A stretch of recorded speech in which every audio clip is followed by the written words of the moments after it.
Make dinner in minutes. Creamy pasta with bacon that will surprise everyone. To start this recipe, we're going to put 250 grams of chopped bacon here in the frying pan to fry in its own fat. Once the bacon is well fried, we'll set it aside. Now add 2 tablespoons of butter to a frying pan. Let the butter melt. Add 2 tablespoons of flour and stir. Then add 500 ml of milk. Just add it little by little and stir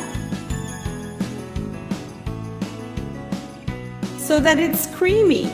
Never stop stirring. Look how creamy it is. Now let's put the pasta in boiling water.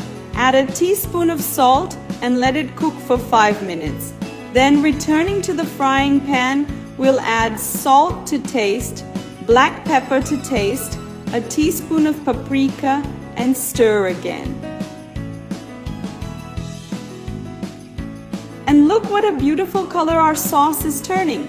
Now let's add 150 grams of grated Parmesan cheese.